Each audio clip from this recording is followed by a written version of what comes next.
Bonjour à tous et bienvenue dans le programme d'aujourd'hui. Nous sommes rejoints par le colonel Douglas Macgregor. Bienvenue dans le programme. Heureux d'être ici, Glenn. Les 100 premiers jours de Trump pour mettre fin à la guerre en Ukraine touchent à leur fin et les États-Unis ont préparé cet accord de paix.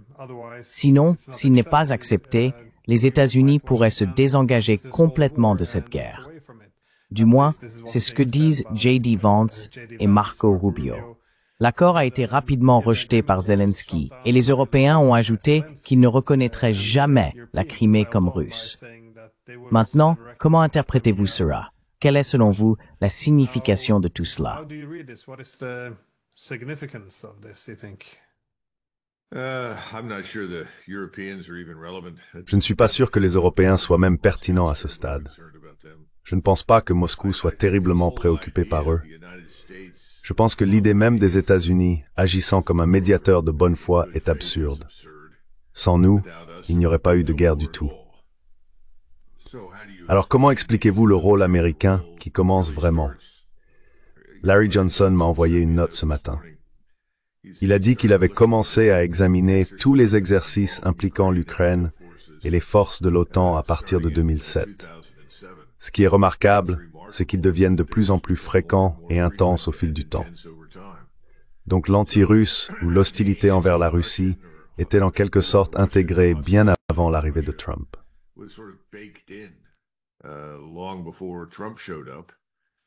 Et je ne pense pas qu'il ait compris dès le début que c'était vraiment pas à lui de régler quoi que ce soit dans la région. Vous savez, il n'est pas un médiateur honnête du point de vue russe. Maintenant, je pense qu'ils ont été très polis avec lui et l'ont laissé tourner en rond et essayer de faire des choses. Mais en fin de compte, je ne pense pas qu'il s'attendait à ce qu'il en ressorte quelque chose. Vous savez, la question est, pourquoi prêteriez-vous attention au président Trump à ce stade? Parce que où a-t-il été sur ces questions? Il n'a jamais été une voix forte pour mettre fin à la guerre, jamais une voix forte pour la paix. Il y est venu progressivement, puis a fait des déclarations scandaleuses qu'il ne pouvait pas transformer en réalité, qu'il pourrait tout régler en un jour.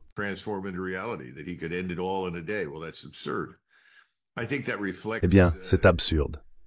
Je pense que cela reflète les suppositions qu'il continue de faire sur qui nous sommes dans le monde aujourd'hui. Cela reflète ce manque de compréhension que nous vivons vraiment dans un monde multipolaire, que nous ne sommes en aucun cas la seule superpuissance. Et si c'est le cas, nous sommes perçus comme très faibles et hésitants à ce stade, en particulier sur le plan économique. Donc je ne suis pas sûr que les Russes soient surpris. Il peut être surpris. Et donc maintenant, l'équipe de Trump veut couvrir ses traces et en quelque sorte sauver la face et prétendre que, eh bien, vous savez, ces Ukrainiens ne veulent tout simplement pas travailler avec nous. Allez, c'est plus profond que ça. C'est plus profond que ça.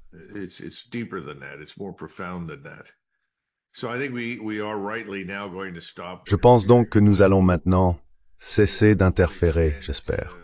Vous savez, dans quelle mesure le président Trump et son équipe contrôlent la CIA est très discutable. Et Ratcliffe, l'homme qui est là-bas, est un néoconservateur. Donc je ne sais pas ce que la CIA fait réellement, et je pense que c'est quelque chose sur lequel Trump devrait se concentrer et découvrir avec Tulsi Gabbard. Parce que je ne vois tout simplement pas que nous faisons un virage net dans une direction particulièrement nouvelle.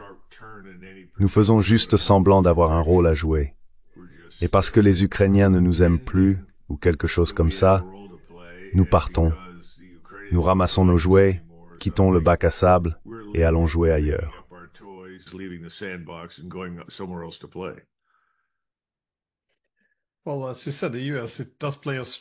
Eh bien, comme vous l'avez dit, les États-Unis jouent un rôle étrange, car ils ont été un participant clé dans cette guerre depuis le début, depuis le renversement du gouvernement. Et bien sûr, comme nous l'avons appris de l'article du New York Times, les États-Unis ont été très présents et au centre de la planification de la guerre. Mais en même temps, Trump et son équipe se présentent comme les médiateurs qui essayent simplement de faire en sorte que tous les Européens, les Russes et les Ukrainiens parviennent à un accord. C'est un exercice d'équilibre intéressant. C'est un peu déroutant aussi avec cela.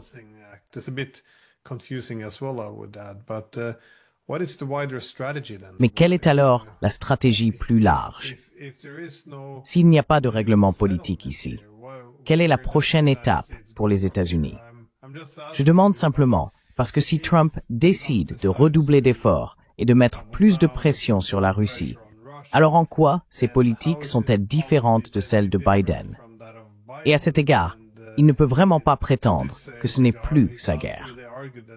Parce qu'en ce moment, comme vous l'avez dit, ce sont des armes et des renseignements américains qui sont utilisés pour tuer des Russes.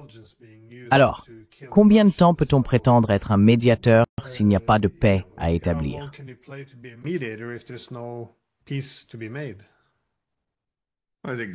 Je pense que ce sont des questions légitimes.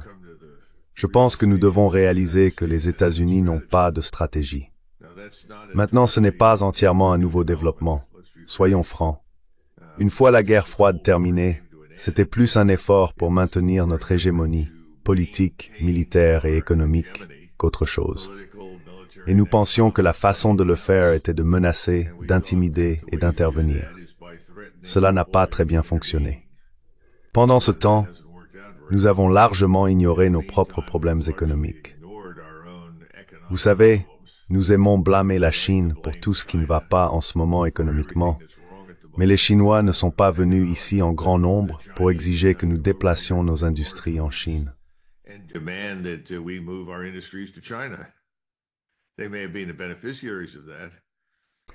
Ils ont peut-être été les bénéficiaires de cela, mais nous avons permis que cela se produise parce que les personnes du secteur privé ont vu d'énormes profits pour elles-mêmes et se souciaient peu des États-Unis. C'est donc un problème entièrement distinct. Les gens se plaignent des Chinois parce qu'ils disent « Eh bien, ils ont volé la propriété intellectuelle, ils ont volé ceci. » Eh bien, les Chinois font cela depuis quelques milliers d'années, comme les Japonais, les Coréens et d'autres vous le diront. Et c'est notre faute parce que nous les avons admis dans les laboratoires, les universités et les laboratoires gouvernementaux, etc. Que nous attendions-nous à ce qu'il se passe?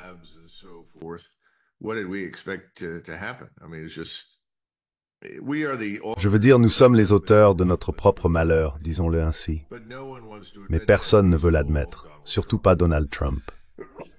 Et donc je pense qu'en ce moment, il n'y a pas d'autre stratégie que de dire « Eh bien, nous allons punir ces Chinois », ce qui bien sûr ne fonctionne pas très bien. Si quelqu'un est puni à ce stade, c'est nous par nos propres actions. Alors quelle est la stratégie?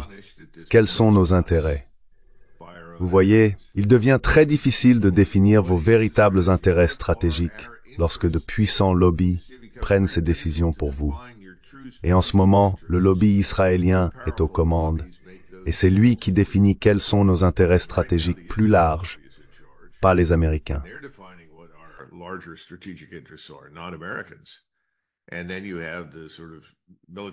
Et puis vous avez le genre de complexe militaro-industriel, congressionnel, qui consiste à se financer et à s'enrichir. Eux aussi ont un impact énorme sur la conduite de la politique. C'est pourquoi j'ai dit, au lieu de faire ce qu'il fait, je pense qu'il serait bien avisé de découvrir s'il a ou non un quelconque contrôle au sein de son propre gouvernement. Que se passe-t-il à l'intérieur de la CIA? Que se passe-t-il à l'Agence de sécurité nationale? Que se passe-t-il sur le terrain, au département d'État, le cas échéant? La vérité est que je pense que le département d'État est de plus en plus irrélevant. C'est une relique du début du XXe siècle. Il ne semble avoir aucun impact du tout.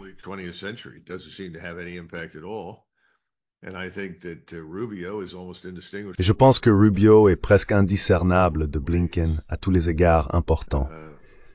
Je ne sais pas combien de fois j'ai parlé avec des délégations, des personnes de l'étranger, qui cherchaient à entrer en contact avec l'administration Trump, et toutes ont levé les mains de dégoût et se sont éloignées du département d'État, ne voyant aucun intérêt à leur parler. Cela laisse donc le département de la Défense. Et le département de la Défense est évidemment en complète désorganisation. Tout cela est un non-sens auto-infligé. Mais je ne pense pas que quoi que ce soit va changer tant que nous ne verrons pas la crise financière se développer et l'économie s'effondrer, ce qui, je pense, n'est pas loin maintenant.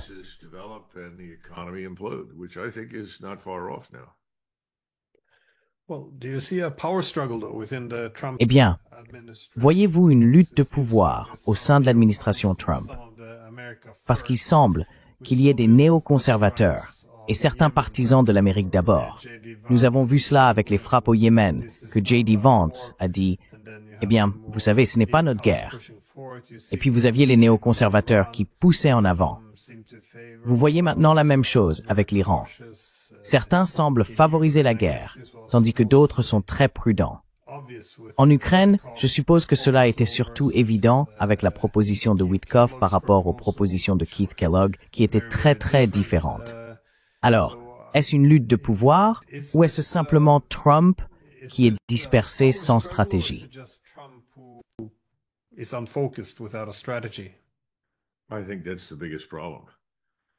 pense que c'est le plus gros problème. Le président Trump est dispersé et sans stratégie. Maintenant, je n'ai pas vu beaucoup de preuves que les vice-présidents signifient beaucoup dans le contexte de notre système politique. Vous savez, en Grande-Bretagne, ils parlent du roi ayant un héritier et ensuite un remplaçant. Eh bien, nous avons un remplaçant. Le remplaçant s'appelle le vice-président. Je ne vois pas beaucoup de preuves que le président Trump écoute ce que J.D. Vance a à dire. Je ne sais pas s'il écoute quelqu'un, mais certainement pas beaucoup J.D. Vance.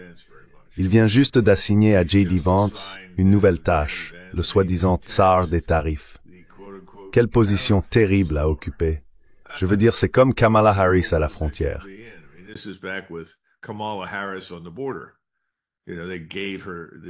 Tu sais, ils lui ont donné ce truc. Et bien sûr, elle n'a absolument rien fait. Et c'était, je suppose, le véritable but. Mais elle était sans importance. Et je pense qu'à ce stade, J.D. Vance va être ce tsar des tarifs. Que va-t-il faire? Le cheval a quitté l'écurie. Va-t-il sortir, capturer le cheval, le ramener et l'enfermer? Non, je ne pense pas. Cette affaire de dispute au sein de l'administration, il a toujours eu, chaque fois qu'il était président auparavant, des personnes dans son administration qu'il a nommées et avec lesquelles il n'était pas d'accord. C'est monumental stupide si vous essayez réellement d'accomplir quelque chose. Mais nous revenons à la question de savoir, qu'essayons-nous d'accomplir?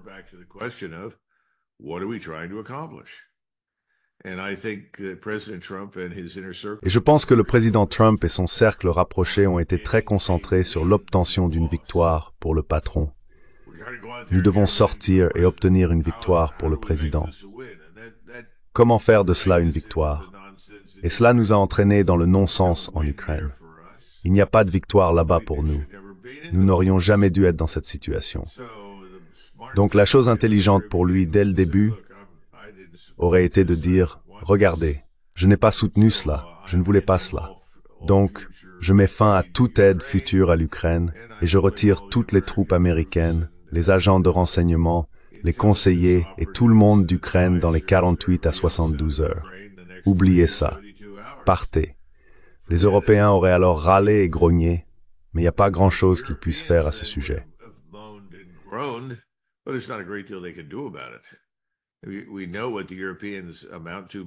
Nous savons ce que valent les Européens militairement en l'absence des États-Unis.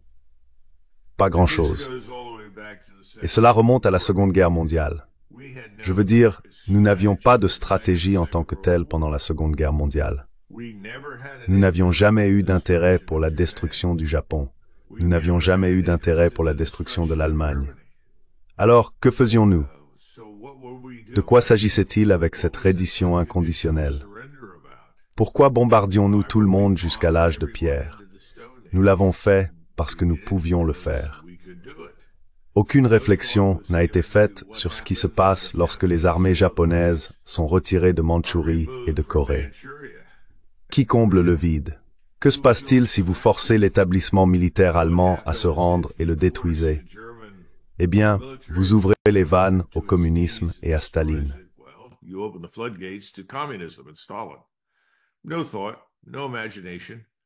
Aucune pensée, aucune imagination, un échec complet de l'imagination, et une haine idéologiquement motivée qui fait toujours partie de la manière américaine de faire la guerre. Il faut remonter à Wilson, qui décide soudainement de transformer le vieux Kaiser Wilhelm en une sorte de figure satanique maléfique. C'est absurde, vous savez, de donner un sens quelconque à tout cela. Et quel était notre intérêt dans la Première Guerre mondiale? Voulions-nous vraiment juste sauver les banques en Angleterre et à Paris? Sommes-nous simplement en train de sauver des impérialistes? Pourquoi y sommes-nous allés? Quel était notre intérêt là-dedans? Aucune de ces questions n'a jamais été posée intelligemment. Nous sommes donc très pauvres en termes de développement de stratégie. Il n'y a pas d'état final en tête. L'état final est la destruction de l'Allemagne.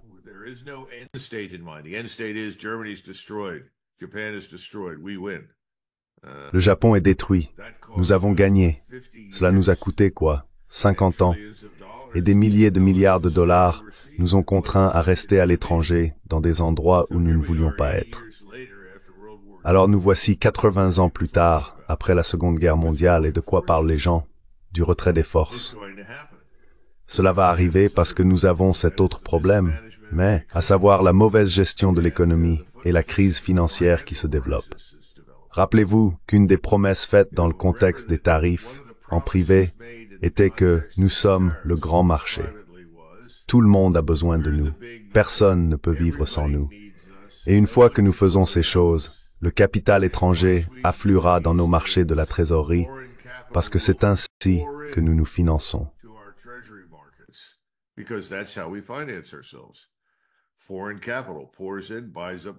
Le capital étranger afflue, achète les bons du Trésor, et c'est ainsi que nous finançons notre gouvernement, parce que nous ne pouvons pas autrement combler le déficit des dépenses. Le problème est que nous n'avons plus la base manufacturière que nous avions autrefois.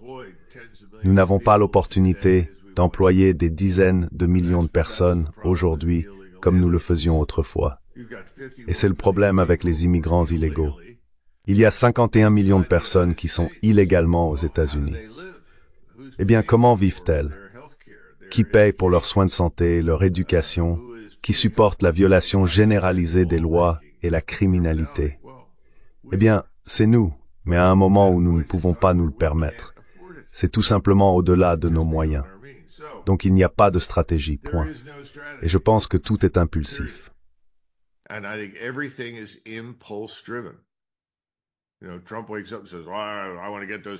Trump se réveille et dit « Je veux m'en prendre à ces Chinois ». D'accord, tout le monde à bord. Et c'est parti. Puis quelqu'un revient quelques jours plus tard et dit « Ce n'est probablement pas une bonne idée ». Alors comment en sortir? Eh bien, on ne peut pas simplement dire qu'on avait tort et qu'on a fait une erreur. C'est impossible. Donc je pense que votre question est légitime. Je n'ai pas de bonne réponse parce que je ne vois aucune stratégie. Je n'ai vu aucune stratégie sous Biden. Je n'ai vu aucune stratégie nulle part, certainement depuis la fin de la guerre froide. Et même cela était d'une utilité discutable. Je veux dire, c'était cette affaire de confinement. Mais le confinement est ensuite devenu une opportunité d'intervenir dans un endroit comme l'Asie du Sud-Est et le Vietnam, ce qui n'avait aucun sens. Cela n'avait rien à voir avec les Soviétiques.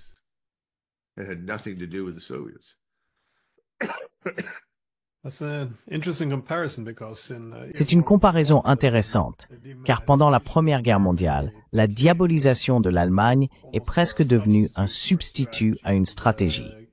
En effet, Henry Kissinger a fait une remarque similaire à l'époque. Eh bien, je ne me souviens plus quand c'était. Il a écrit que la diabolisation de Vladimir Poutine n'était pas une stratégie. C'est devenu une excuse pour ne pas en avoir une, effectivement. Il semble donc que la haine des adversaires ne nous mène nulle part. Mais regardez ensuite les personnes qui profitent de ces choses. Sont-elles derrière cela? Ont-elles un rôle dans tout ça? Je veux dire, je pense qu'elles le font probablement.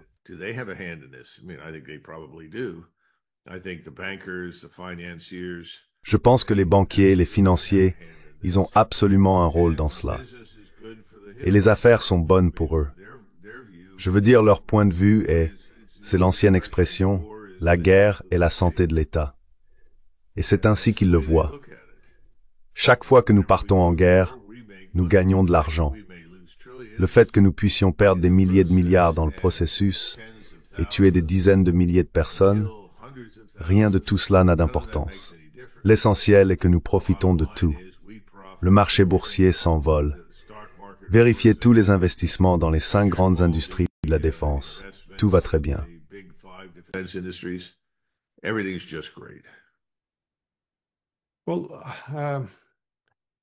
Eh bien, quelle serait votre stratégie alors?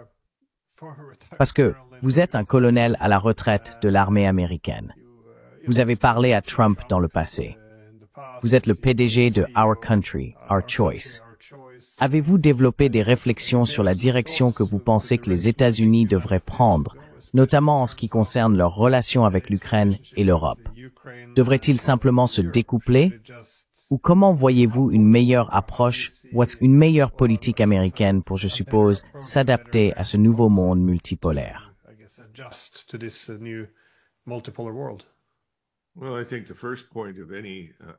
Eh bien, je pense que le premier point de toute stratégie américaine, et je pense que cela finira par arriver parce que nous allons simplement être financièrement ruinés et n'aurons pas le choix, est la défense hémisphérique.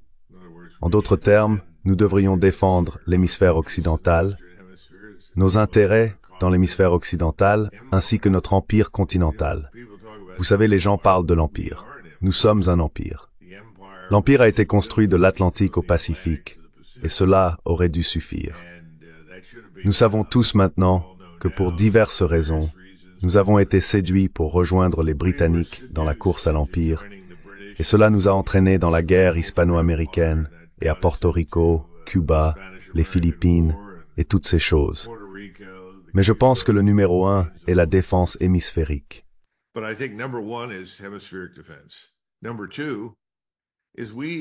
Numéro 2, nous avons un intérêt à faire des affaires avec tout le monde. Cette affaire de traiter les pays comme des ennemis permanents, en particulier les pays qui ne sont pas nécessairement d'accord avec nous sur toutes nos positions politiques, est catastrophique. Nous n'avions pas cette opinion avant la Première Guerre mondiale. Nous avions tendance à considérer les endroits du point de vue de ce que cela nous apporte. Pourquoi devrions-nous être impliqués en Chine? Y a-t-il un intérêt stratégique vital particulier qui justifie notre présence là-bas? Ces questions n'ont pas été posées depuis de nombreuses années.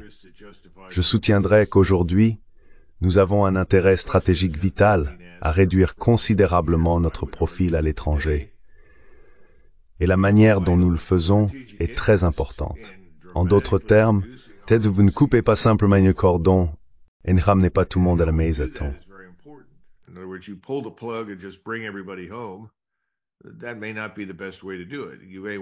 Cela peut ne pas être la meilleure façon de le faire. Vous pourriez vouloir le faire sur une période de 3 ou 4 ans de manière progressive, mais pour cela, vous devez avoir le contrôle de votre gouvernement. Vous devez avoir un état final, stable et à long terme, que tout le monde comprend et s'efforce d'atteindre. Nous n'avons pas cela. Donc vous savez, quand Trump était président la première fois, en privé, il pensait en ces termes. Il disait, pourquoi après 70 ans sommes-nous encore en Corée? Vous savez pourquoi après 70 ans sommes-nous encore en Europe? Que faisons-nous en Allemagne? Que faisons-nous, vous savez, au Japon? Et ainsi de suite. Je veux dire, il posait ces questions. Et bien sûr, la réponse néoconservatrice des personnes qui profitent de toute cette politique désastreuse, c'était « Oh, nous devons être là ».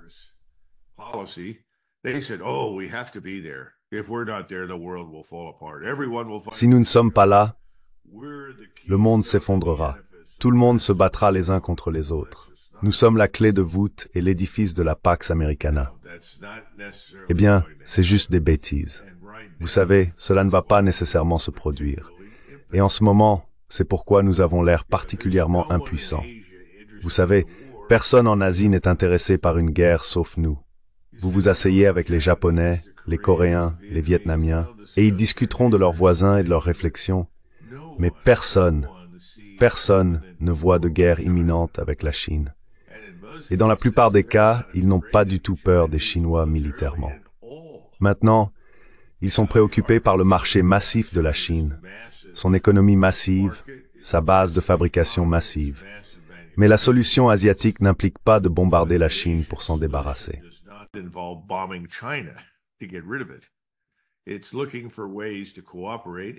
Ils cherchent des moyens de coopérer et de limiter la Chine dans certaines restrictions, comment chaque partie travaille avec l'autre. Nous ne pensons pas en ces termes. Vous êtes soit avec nous, soit contre nous. Et c'était le problème après le 11 septembre. Si vous retournez écouter George Bush, c'était son message. Soit vous êtes avec nous, soit contre nous. En vérité, la plupart des endroits, la plupart du temps, sont neutres. Et nous devrions nous en réjouir. Mais cela vous ramène à la vraie question. Quel est le métier de l'Amérique? Et le métier de l'Amérique a historiquement été le commerce. Vous savez, George Washington, lorsqu'il a quitté la présidence, a dit « Donnez à cette nation 20 ans de paix et nous deviendrons si forts économiquement que personne dans le monde n'osera jamais nous défier. » Eh bien, il avait raison.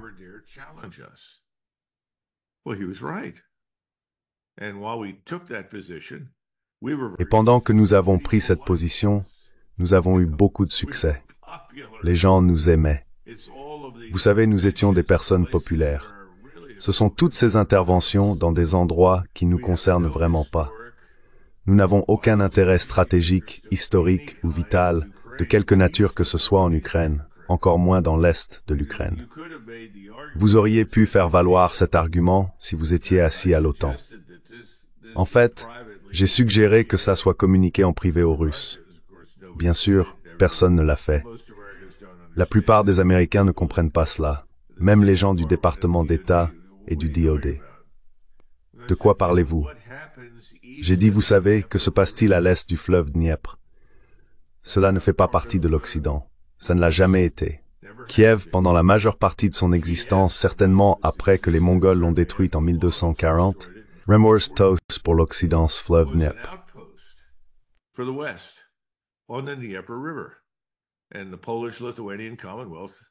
Et la République des deux nations a contrôlé cela pendant des siècles.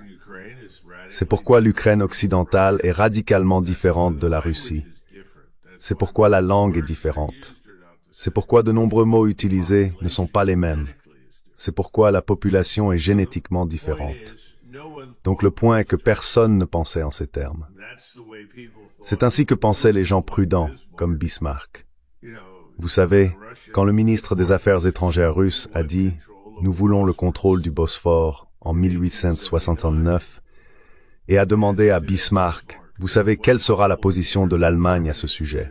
Il a dit « Eh bien, nous n'avons aucun intérêt dans le Bosphore. » Vous savez, cela ne nous fait aucune différence, qui le contrôle finalement tant que le commerce peut y passer.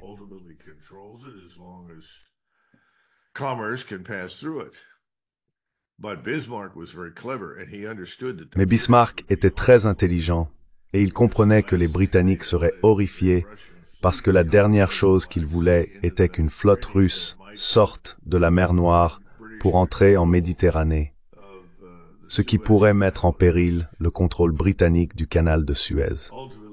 En fin de compte, c'est pourquoi il n'y a pas eu de guerre entre la Russie et l'Empire ottoman, car les Britanniques sont intervenus.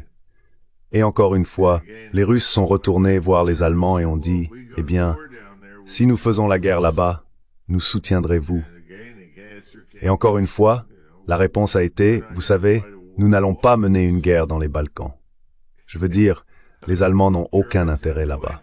Nous devons revenir à une réflexion plus rationnelle et prudente et mettre de côté l'émotion. Mais aujourd'hui, tout est émotion. Et encore une fois, tout est impulsif.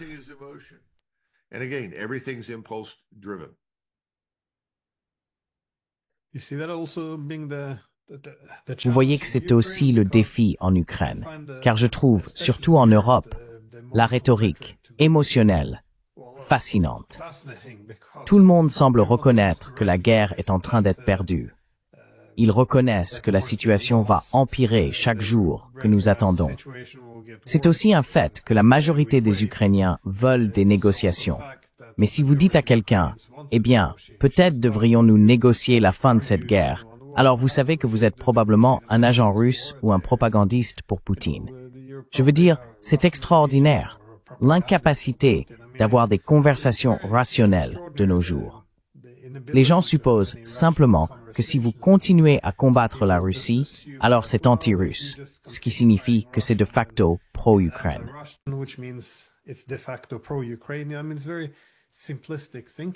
Je veux dire, il y a une pensée très simpliste en cours. Et oui, l'insistance sur le fait que tout était non provoqué, que les Russes n'étaient pas provoqués, qu'ils veulent restaurer l'Union soviétique, tout cela. C'est juste qu'il y a des sentiments très forts construits autour de cela. Et si quelqu'un s'y oppose, il est essentiellement perçu comme prenant le parti des Russes contre nous. Je ne sais pas comment nous en sommes arrivés à cette rhétorique très émotionnelle et simpliste, mais ce n'est pas très propice à la diplomatie. Cependant,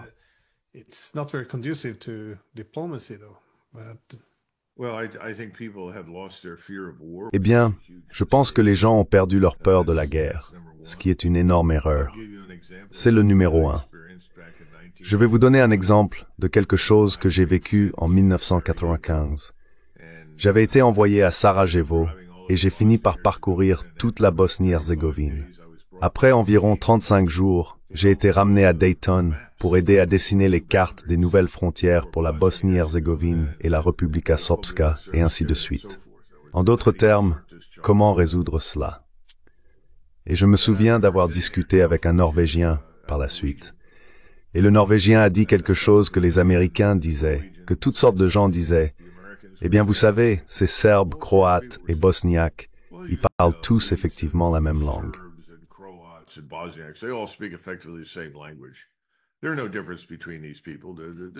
Il n'y a pas de différence entre ces gens. C'est ridicule.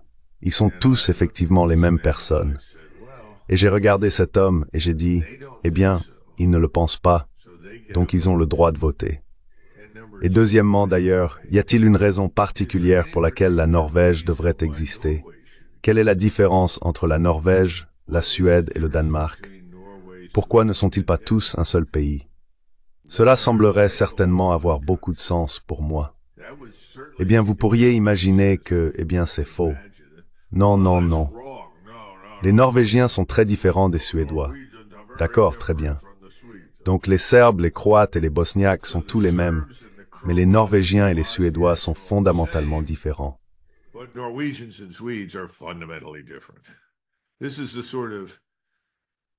C'est le genre de, quel est le bon mot, stupidité maligne qui est répandue en Europe. La première chose est d'apprendre un peu d'humilité, respecter les opinions des autres et ce qu'ils pensent. Arrêter de traiter ces choses comme si elles étaient sans importance. Nous faisons cela tout le temps. Nous sommes allés au Vietnam, nous n'avons pas compris ce qui s'y passait. Personne n'a compris quoi que ce soit sur le plan militaire. Vous savez, pendant la Seconde Guerre mondiale, par exemple, quand nous bombardions l'Allemagne et le Japon à outrance, l'amiral Leahy, qui est malheureusement peu apprécié, était l'amiral qui agissait effectivement comme conseiller militaire principal pour FDR. Il avait été chef des opérations navales.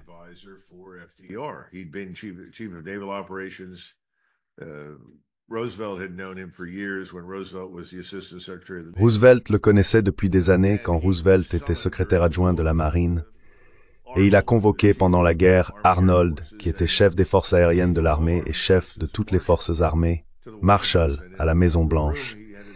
Et dans la pièce, il a eu une discussion privée. Et il a dit, c'est fin 1943, il a dit, que faites-vous en Allemagne et au Japon? Et ils ont dit, que voulez-vous dire, que faisons-nous? Il a dit, ne réalisez-vous pas que vous détruisez ces pays? Et après la fin de la guerre, nous voulons vivre avec ces gens. Vous rendez cela impossible. Et Arnold et Marshall étaient comme, de quoi parlez-vous? On nous a dit de détruire l'Allemagne et le Japon.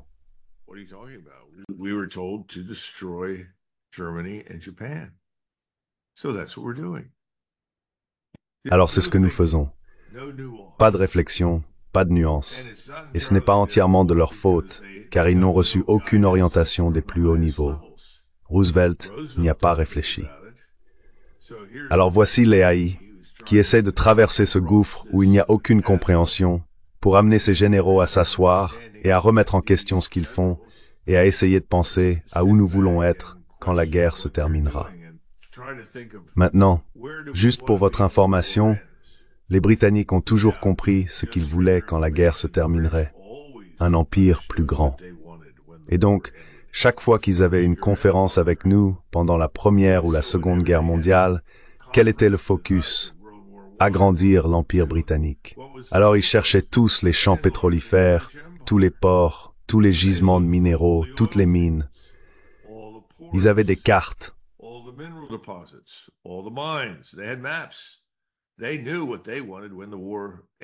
Ils savaient ce qu'ils voulaient quand la guerre s'est terminée. Ils voulaient contrôler toutes ces choses. Maintenant, mon point est que personne ne pense en ces termes. Et je ne préconise pas une guerre dans laquelle nous devrions capturer les gisements minéraux d'autres personnes ou quoi que ce soit d'autre. Bien au contraire. Nous avons tout ce dont nous avons besoin ici même au Canada et aux États-Unis. Le Canada est très riche en terres rares et presque tout le reste auquel vous pouvez penser. Nous devrions faire des affaires florissantes avec eux. Nous avons des choses dans notre pays que nous n'avons pas développées. Mon point est qu'il n'y a pas de réflexion. C'est un énorme manque d'imagination, un échec de l'imagination. Donc tout tourne autour de la destruction et du contrôle total, et ce n'est pas raisonnable. Cela mène au désastre. Et je pense que certes, nous sommes sur la route où nous sommes.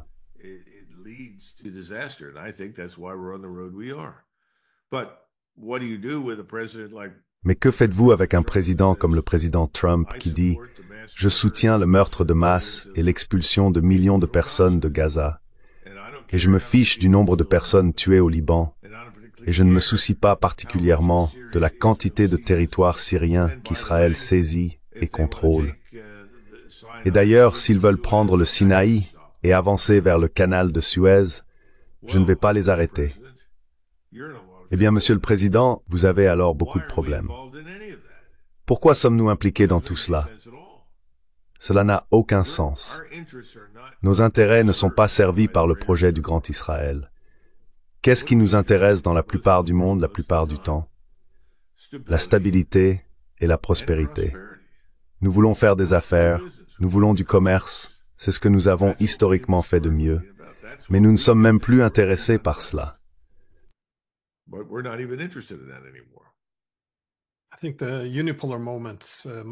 Je pense que le moment unipolaire a pu nous rendre paresseux et ignorants de la stratégie. Parce que, sous cet angle, nous sommes tous devenus un peu comme les Britanniques en termes de maximisation du pouvoir. La seule source de stabilité est l'hégémonie. Et étant donné que notre hégémonie fait avancer la démocratie libérale, cela la rend également vertueuse et toute opposition essentiellement maléfique à détruire. Donc, nous n'avons plus vraiment beaucoup de réflexion stratégique. Mais juste pour conclure, en revenant aux négociations, voyez-vous une voie ou une possibilité diplomatique pour mettre fin à cette guerre?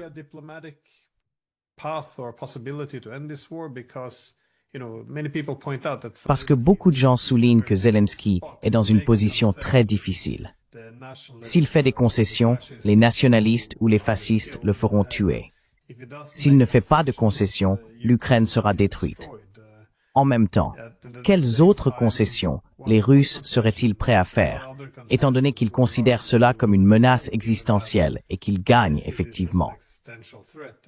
Y a-t-il donc réellement un point de rencontre, ou cette guerre doit-elle se terminer sur le champ de bataille? Je sais que cela semble un peu cru et brutal, mais comment évaluez-vous cette situation?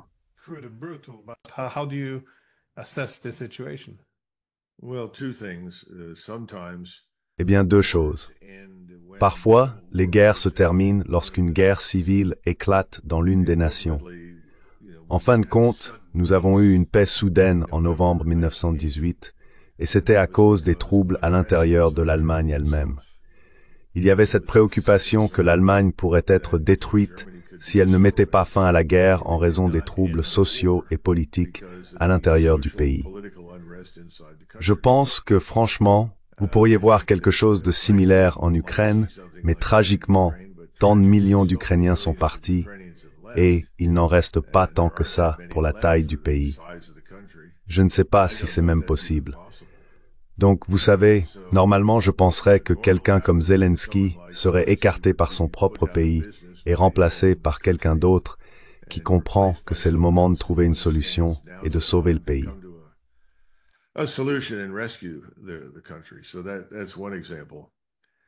C'est donc un exemple. Vous savez, j'essaie de trouver une autre façon de voir cela qui serait utile. Et je pense qu'il faut remonter jusqu'à Eisenhower dans les années 50. Si Eisenhower était le président des États-Unis et que votre premier ministre venait dire « Nous sommes d'accord avec vous, la Russie est un terrible danger et la Russie doit être arrêtée, etc. » Eisenhower sourirait et dirait « Eh bien, la Russie n'a pas envahi, n'est-ce pas? La Russie ne vous a pas attaqué, n'est-ce pas? Y a-t-il des preuves que les Russes prévoient de le faire? » Et les réponses, je pense, seraient non.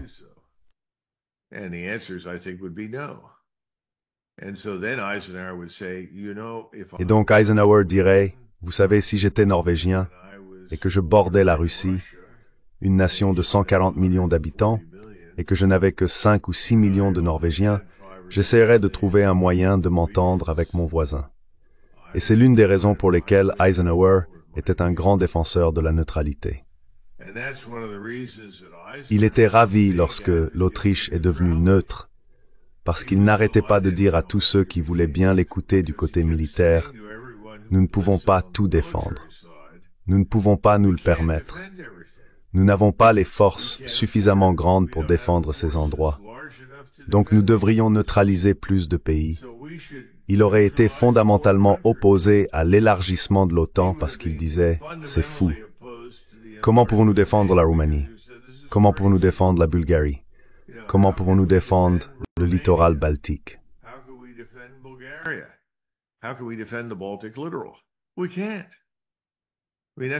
Nous ne pouvons pas. Je veux dire, c'est un peu comme agiter un chiffon rouge devant votre adversaire potentiel. Donc vous avez raison, il doit y avoir une certaine rationalité. Mais nous avons affaire à des médias et des militants politiques, des lobbies, qui sont là pour poursuivre leur agenda avec nos ressources, nos forces, tout cela au détriment de nos intérêts stratégiques. Donc vous devez vaincre cela chez vous, tout comme vous devez vous débarrasser de Zelensky et arrêter cette guerre avant que davantage de territoires ne soient perdus, ce qui, je pense, est maintenant inévitable. Mais personne ne semble savoir comment le faire.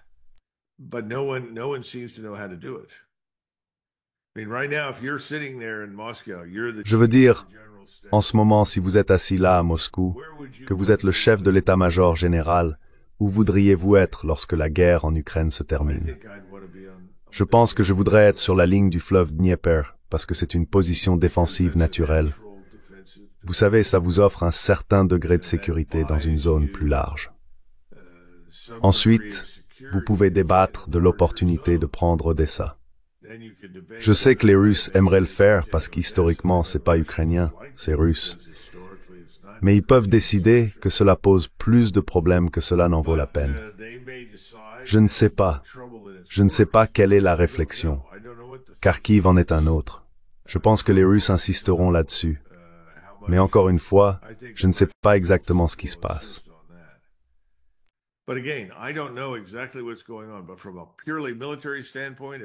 D'un point de vue purement militaire, si je conseillais en tant qu'officier général dans l'armée russe, je dirais, Monsieur le Président, arrêtons-nous à la ligne du fleuve.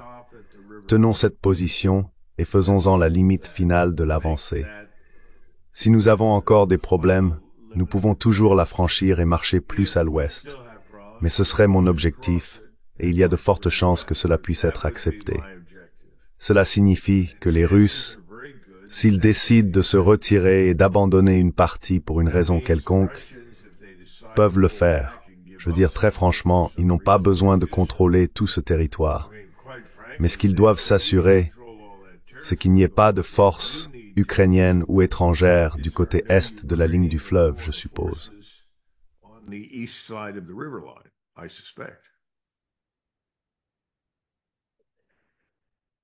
Eh bien, j'aimerais qu'il y ait un renouveau de la réflexion stratégique.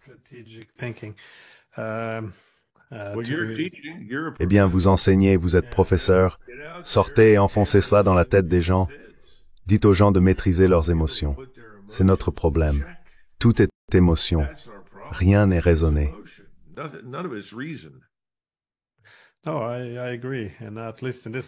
Oh, je suis d'accord. Au moins dans ce pays, pendant la guerre froide, ils avaient l'habitude d'équilibrer la dissuasion avec l'apaisement. Donc ne mettez pas les Américains ou les Britanniques dans le Nord. Mais maintenant, vous savez, l'apaisement signifie que vous devez reconnaître que les Russes ont des préoccupations légitimes en matière de sécurité. Ce qui est, oui, de l'apaisement maintenant. Donc, vous ne pouvez même pas reconnaître leurs préoccupations en matière de sécurité, ce qui signifie que vous ne pouvez pas avoir d'apaisement, ce qui signifie que le seul instrument dans la boîte à outils est la dissuasion. C'est pourquoi nous construisons maintenant des bases américaines sur notre sol. Nous allons faire de l'Arctique une ligne de front contre les Russes. Encore une fois, la diplomatie, nous avions l'habitude de dire dans tous les conflits, au moins commencer à parler. Maintenant, la diplomatie est aussi de l'apaisement et dangereuse. En effet, des concessions ou même des négociations seraient une récompense pour Poutine. Donc nous ne pouvons même plus parler. Je pense que la raison a disparu. C'est ma principale préoccupation.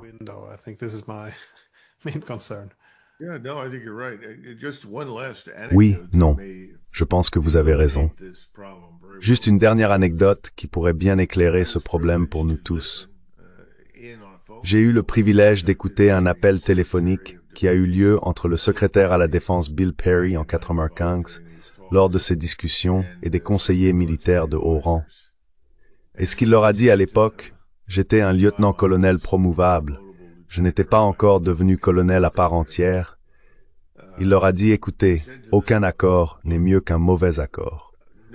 En d'autres termes, ne signez aucun accord de paix de quelque nature que ce soit, à moins qu'il n'ait du sens. Deuxièmement, nous ne voulons aucun résultat territorial qui inclut des corridors d'encens. En d'autres termes, nous ne voulons pas revivre cela.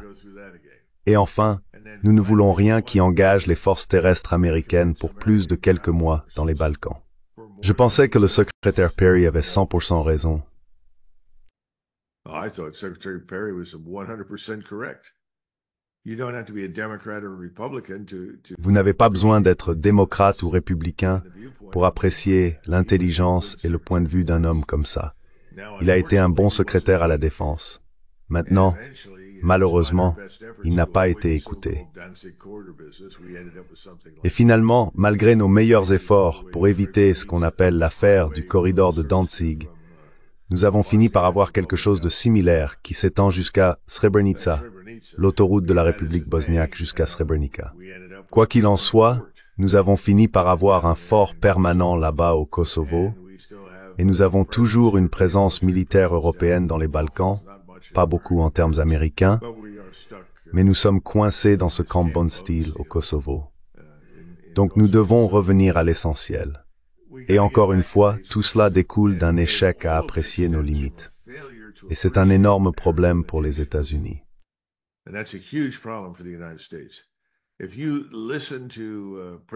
Si vous écoutez le président Poutine, chaque fois qu'il parle, il est très clair qu'il voit des limites au pouvoir, aux capacités et aux intérêts russes. Cet homme n'est pas un imbécile. Et il comprend que l'objectif est de mettre fin à cela et de revenir à la construction de la prospérité et du commerce. Alors, quand vous demandez, que va-t-il finalement faire? Il a déjà prononcé un grand discours à ce sujet devant tous les économistes et industriels en Russie. Et il a dit, oubliez l'Occident. Vous savez, nous ne pouvons compter sur personne là-bas pour se ressaisir et se comporter de manière rationnelle. Donc nous allons nous concentrer en interne et nous allons nous tourner vers l'Est et le Sud pour développer nos relations commerciales là-bas. Il nous a donc déjà en quelque sorte rayé de la carte, vous savez, avec un pied dans l'asile de fous. Et je ne pense pas qu'il ait tort, je pense qu'il a raison. Le problème, c'est qu'il n'y a personne qui réfléchit. Tout est émotion.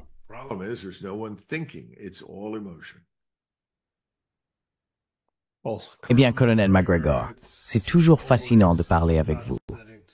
Merci encore pour votre temps. Bien sûr, Glenn Ravithes.